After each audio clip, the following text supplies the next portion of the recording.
"Do not sign that dismissal," Tessa Monroe said. Even though it was her first morning inside Hale House, and no personal maid had ever been invited to speak during Dominic Hale's breakfast. Dominic looked up from the cream envelope beside his coffee. At 39, he carried the stillness of a man who owned half the room before entering it. Yet the silence around him did not frighten Tessa as much as the paper in his hand. She had found a second envelope wedged behind the silver drawer while setting the breakfast tray, sealed with the same blue wax, but dated 5 years earlier. The newer letter ordered the immediate dismissal of every domestic employee hired before the estate restructuring. The older one, written by Dominic's late mother, required those employees to be interviewed before any termination because they were witnesses to the original trust inventory. Tessa had been hired only 3 days earlier as a temporary maid, but her mother's name appeared on the witness list. Dominic's gray eyes sharpened. He asked why she had touched the drawer. Tessa answered that the drawer would not close, and a personal maid who ignored a stuck drawer would eventually ignore a more dangerous problem.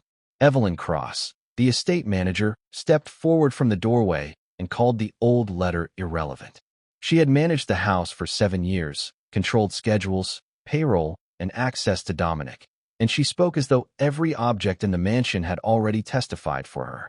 Dominic did not sign. Instead, he asked everyone to leave except Tessa. The moment the doors closed, he told her the regular personal maid had resigned without notice and that the trust committee would review his control of the family holdings in 30 days. Someone had been replacing instructions, altering household records, and making him appear incapable of managing his own estate. He needed one person near him who did not belong to Evelyn's system. Tessa needed the job because her mother's medical debts had consumed nearly everything she had saved, but she did not reveal that her mother had once worked in this house. Dominic offered a 30-day personal service contract with strict confidentiality, full access to his daily schedule, and the authority to challenge any household order that contradicted written records. Tessa read every clause twice. She added one of her own: no dismissal without a documented reason and an independent witness.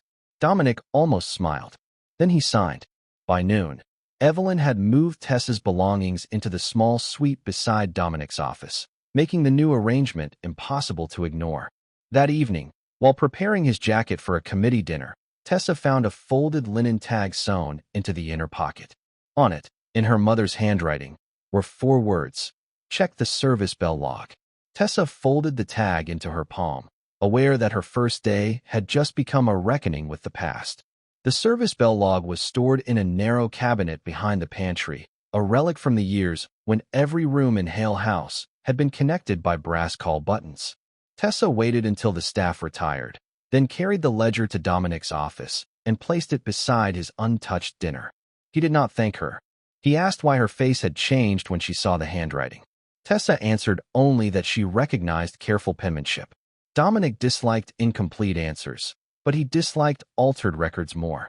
The log showed that on 6 nights during the final month of his mother's life, someone had rung from the library after midnight. The official household schedule said the library had been closed for renovation. The initials beside each call belonged to Denise Monroe, Tessa's mother. Dominic searched the name in his memory and found nothing, which unsettled him more than recognition would have. He had lived in the mansion then, but his father had kept him away from estate matters and used Evelyn as the gatekeeper for every uncomfortable conversation. Their first conflict became a practical test. Dominic gave her 1 hour and access to the records room, but he kept the key and remained beside her. Together, they found 6 renovation invoices, all approved by Evelyn, for work that had never occurred. Each invoice matched a late-night library call.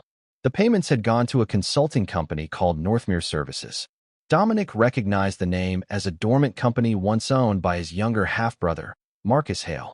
The discovery created an obvious accusation, but Tessa noticed that the signatures were too uniform, as though copied from a template. She also noticed a faint kitchen grease mark on one invoice, proof that it had passed through the service corridor instead of the executive office. Dominic wanted to confront Marcus immediately. Tessa stopped him by placing the invoice flat beneath her palm. She said a confrontation would warn whoever had manufactured the trail. Dominic reminded her that he had given her access, not command. Tessa answered that access without judgment was only another form of obedience. For several seconds, he studied her, as if deciding whether defiance was a weakness or the first useful thing anyone had offered him in years. He finally agreed to wait. The next morning, Evelyn announced a new household rule. Tessa could not enter the records room without written permission. Dominic crossed out the rule in front of the entire staff and wrote his own authorization beneath it. That public choice shifted the balance inside Hale House, but it also painted a target on Tessa's back. Before breakfast ended, an anonymous complaint arrived at the trust committee accusing Dominic of giving confidential family access to an unqualified employee. The complaint reached every committee member before Dominic finished reading it, and the speed of its circulation mattered more than the accusation itself. Nora Bell, the family attorney, called from downtown Chicago and warned that the committee could suspend Dominic's authority if it believed he was compromising trust records. Dominic ordered Tessa to remain in her suite until the matter was resolved. She refused. Remaining hidden would make the complaint look true, and she had spent too much of her life watching capable women disappear from rooms where decisions were made. Instead, she prepared a complete written timeline of her employment, every file she had touched, and every instruction Dominic had given. She attached the old letter, the Bell log references, and photographs of the suspicious invoices, but she kept the original documents locked in Dominic's office. When Nora arrived that afternoon, Tessa presented the timeline without defensiveness. Nora questioned her credentials, her reason for taking domestic work, and her connection to Denise Monroe. That last question opened the secret Tessa had been avoiding. She admitted Denise was her mother and had worked at Hale House 5 years earlier. Dominic's expression became colder, not because of the fact, but because Tessa had withheld it while negotiating access. Tessa explained that Denise had died after years of refusing to discuss the estate. A week before her death, she told Tessa that the truth was hidden in ordinary work, where powerful people rarely looked. Tessa had applied for the temporary position after seeing Hale House listed through a staffing agency. She had not expected to become Dominic's personal maid, and she had not known what she would find. Dominic asked whether the medical debts were the reason she stayed. Tessa said they were one reason, not the reason. Nora advised Dominic to terminate the contract until the committee review ended. Evelyn, standing near the office doors, supported the advice with carefully measured concern. Dominic could have protected himself by dismissing Tessa. Instead, he asked Nora whether a documented conflict disclosure would cure the committee issue. Nora said it could, provided Tessa signed a sworn statement and surrendered any financial claim connected to her mother. Tessa agreed to the statement, but refused to surrender unknown rights. The room went quiet. Dominic looked at the dismissal form, then tore it in half. Evelyn's composed face tightened for the first time. Later, Tessa found Dominic alone in the dining room, eating a cold meal because no one had updated his schedule after the legal meeting. She reheated the plate and sat across from him only after he invited her. He said trust required truth before convenience. She agreed and apologized without asking for forgiveness. He did not offer it yet, but he moved the old letter to the center of the table and asked what her mother had meant by ordinary work. Tessa looked toward the brass service panel in the hallway and realized one bell button was cleaner than all the others. The cleaner bell button belonged to the blue guest room, a suite no one had used since Dominic's mother died. Dust had gathered around every other brass plate, but the center of that button reflected the hallway light. Tessa pressed it once. No bell sounded. Instead, a faint click came from inside the wall. Dominic removed the wooden cover beneath the panel and found a narrow compartment containing a bundle of time cards tied with navy thread. The cards documented late shifts worked by Denise Monroe and 3 other employees, yet none of those hours appeared in payroll. On the back of each card, Denise had written numbers that matched the Northmere invoices. Tessa recognized her mother's habit of recording facts twice when she feared the first copy might vanish. Dominic wanted to send the cards directly to Nora. Tessa asked to photograph them first and create a chain of custody log, because documents that had survived 5 years deserved more protection than a hurried phone call. He accepted her method without argument, which surprised them both. Their working rhythm changed after that night. Tessa learned that Dominic took coffee only after reviewing correspondence, that he avoided the music room because his mother had practiced there, and that he read every employment contract himself even when advisors considered it beneath him. Dominic learned that Tessa organized drawers by use rather than appearance, kept a notebook of unanswered questions, and never accepted praise when what she wanted was authority. He began consulting her before household decisions, but always in private, unwilling to expose how much he relied on her judgment. That secrecy became another kind of imbalance. When Evelyn reassigned 2 maids without explanation, Tessa challenged the decision at the morning meeting. Dominic supported her facts, but allowed Evelyn to keep the final word.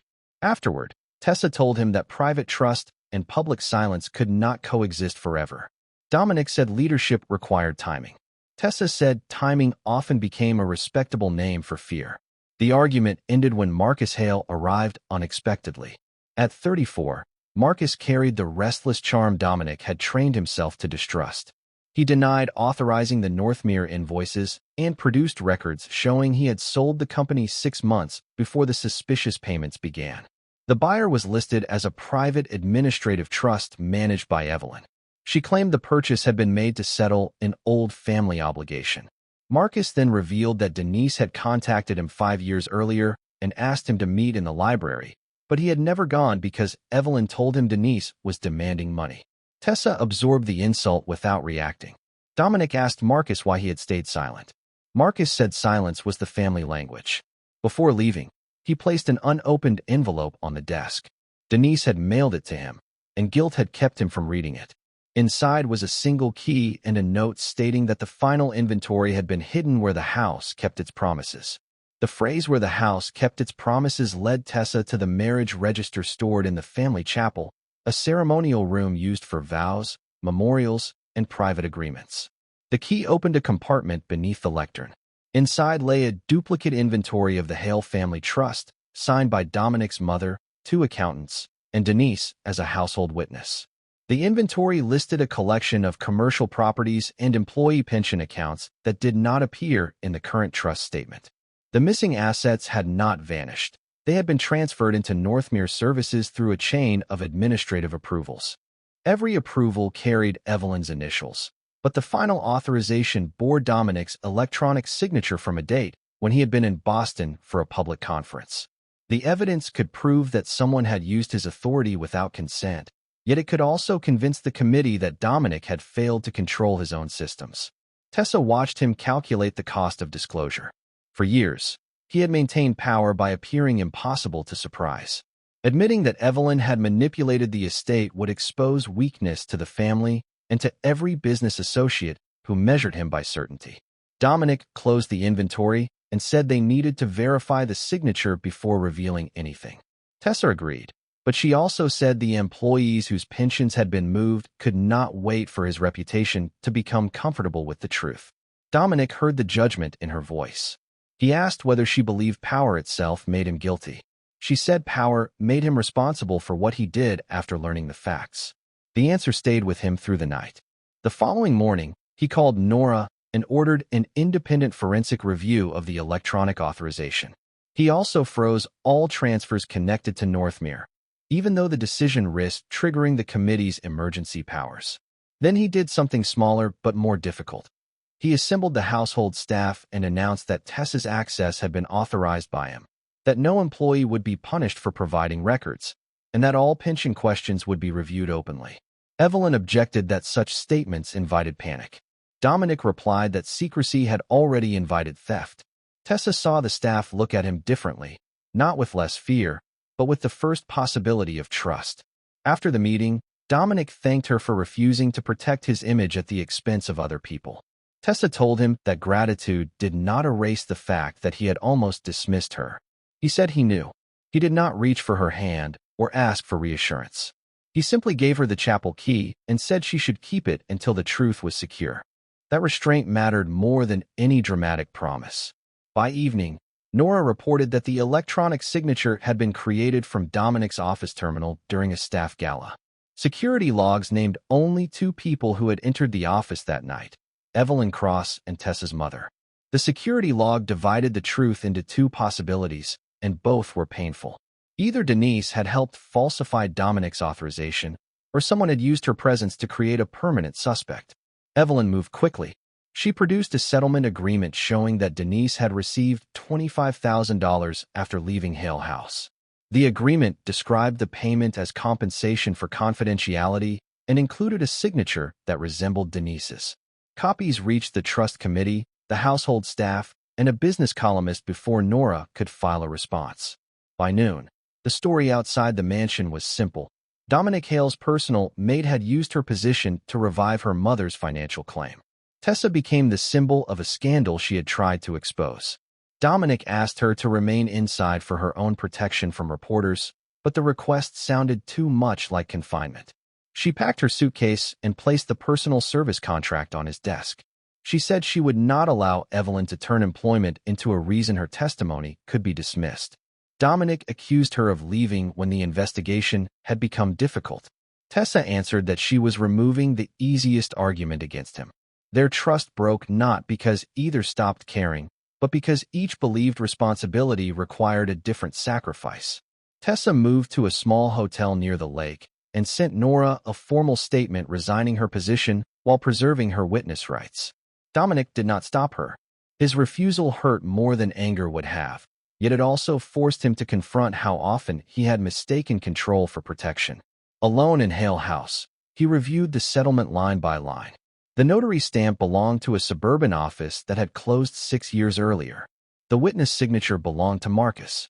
When Dominic confronted him, Marcus admitted that Evelyn had asked him to sign a blank verification page after Denise left. He had believed it related to severance paperwork. His shame had made him obedient ever since. Dominic could have used Marcus as the public scapegoat, but that would repeat the same system of convenient blame. He asked Marcus to give Nora a sworn statement and accept whatever consequences followed. Marcus agreed. Meanwhile, Tessa studied the copy of the settlement and noticed that her mother's signature included a middle initial Denise, never used on legal documents. She searched the notebooks left in her mother's storage box and found carbon copies of every employment form Denise had signed. One page was missing, torn from a household incident report. The page beneath it carried pressure marks. Tessa shaded the surface lightly with graphite and revealed an unfinished sentence. Evelyn instructed me to enter Mr. Hale's office during the gala because. The sentence ended there, but the reason might still exist in the records of the person who had issued the gala assignments. That person was Evelyn herself, and her original staffing archive had never been examined. Tessa returned to Hale House the next morning, not as an employee, but as a witness with a documented theory. Dominic met her in the front hall without asking whether she had reconsidered the resignation. He told her Marcus had agreed to testify and that Nora had traced the false notary stamp to a vendor used by Evelyn's administrative office. Tessa showed him the pressure marks from Denise's incident report. Together, they reconstructed the gala timeline. Evelyn had assigned Denise to polish the office silver after midnight, ensuring her access appeared in the security log. She had then used Dominic's terminal while the staff moved between rooms. Denise must have discovered the transfer afterward and begun copying the inventory, invoices, and time cards. The remaining question was why she had accepted the $25,000. Tessa believed the payment had not been a settlement at all. Her mother's bank records showed a deposit of that amount, followed the same day by 12 payments to former Hale employees. Each payment matched missing pension contributions. Denise had distributed the money instead of keeping it, buying time while she gathered proof. Dominic listened as Tessa defended a woman he had never known and a household he had barely seen. He apologized for allowing suspicion to become distance. Tessa accepted the apology but did not restore the contract. She said trust could not be repaired by returning to the exact arrangement that had failed. Dominic agreed. They needed one final piece. Confirmation that the duplicate inventory had been valid when signed. Nora located the retired accountant who had witnessed it, but he would only speak during the committee hearing because he feared private pressure. Evelyn then announced that she would recommend Dominic's immediate removal for financial negligence. The hearing was moved forward to the next afternoon. Dominic's advisors urged him to deny knowledge of the household records and characterize Tessa as an unauthorized employee. That strategy might preserve his position, but it would destroy her credibility and Denise's name. For the first time, Dominic understood that the decisive evidence was not merely a document. It was the choice he made about who would bear the cost of the truth. He asked Tessa to attend the hearing beside him, not behind him. She said she would appear as herself, not as his maid. He answered that this was precisely why he needed her there. The evening before the hearing, they worked at the long dining table, organizing exhibits in labeled folders. Their hands touched once as they reached for the chapel key. Neither turned the moment into a promise. Tessa simply placed the key between them and said the house had kept its promises long enough. Tomorrow, the people inside it would have to do the same. Before they separated for the night, Dominic gave Tessa the only original he still controlled, his mother's letter. He said evidence should remain with the person least likely to trade truth for authority. The trust committee hearing filled the ballroom with lawyers, accountants, senior employees, and family representatives who had spent years pretending household work was separate from financial power. Evelyn sat at the far end of the table with a prepared recommendation removing Dominic from control. Tessa sat beside Nora, wearing a dark blue suit instead of her maid's uniform. Dominic opened the hearing by rejecting the advice to minimize his responsibility. He stated that his office systems had been misused under his authority, that employees had lost pension funds, and that he should have examined the estate structure sooner. The admission unsettled the room because it deprived Evelyn of the accusation she had planned to weaponize. She argued that Tessa and Denise had manipulated records for money. Nora presented the bank transfers showing Denise had distributed the $25,000 to former employees. Marcus testified that Evelyn had obtained his signature on a blank page and used his former company to route trust assets. The retired accountant confirmed the duplicate inventory and identified Denise as the person who insisted every missing asset be listed.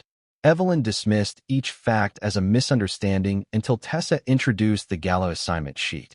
The visible copy assigned Denise to the office, but forensic examination revealed that another name had been erased beneath hers. Nora displayed the digital audit from Evelyn's administrative printer, proving the assignment had been changed after the gala began. The final evidence came from the service bell log. The midnight calls from the closed library matched the dates Denise met the accountant to copy records. Evelyn had created false renovation invoices to explain those meetings, then used the same invoices to move funds. Faced with the complete chain, she claimed she had acted to stabilize the estate after Dominic's mother became ill. Dominic asked whether stability required stealing employee pensions and destroying a witness's reputation. Evelyn had no answer that survived the documents. The committee removed her from all administrative authority, referred the financial findings for civil and regulatory review, restored the missing pension accounts, and retained Dominic under independent oversight for 1 year. He accepted the condition publicly. Then he did what no advisor had expected. He credited Denise Monroe and Tessa Monroe by name, stating that the estate had been protected by women whose work had been treated as invisible. Reporters recorded the statement, but Tessa watched only his face. He was not performing certainty. He was choosing accountability. After the hearing, Dominic offered Tessa a new position as Director of Household Operations with independent reporting authority and a salary approved by Nora. Tessa read the proposal, then returned it and signed.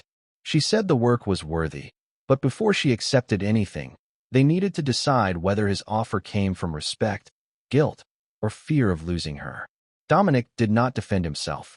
He asked for 48 hours to give her an honest answer. 48 hours later, Dominic met Tessa in the quiet public garden beside Lake Michigan, far from Hale House and every room that had assigned them a role. He brought no contract. He told her the operations position came from respect because she had seen systems he had ignored and had protected people who could offer her nothing. His guilt belonged elsewhere, to the employees he had failed, to Marcus for allowing shame to become leverage, and to Denise for learning her name too late. His fear of losing Tessa was personal, and he would not disguise it as employment. Tessa listened without rescuing him from the difficulty of saying it.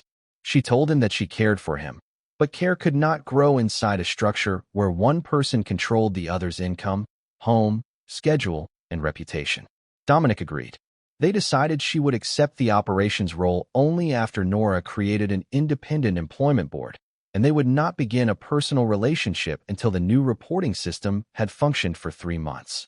The choice lacked the spectacle that others expected from a mafia boss, yet it gave both of them something power rarely allowed: time without coercion. Over the following months, Tessa rebuilt payroll, restored seniority records, and created a confidential process for staff complaints. Marcus completed his testimony and began repaying administrative fees he had received without understanding their source. Dominic attended every oversight meeting, including the ones that criticized him. He also learned small forms of responsibility that no committee could measure.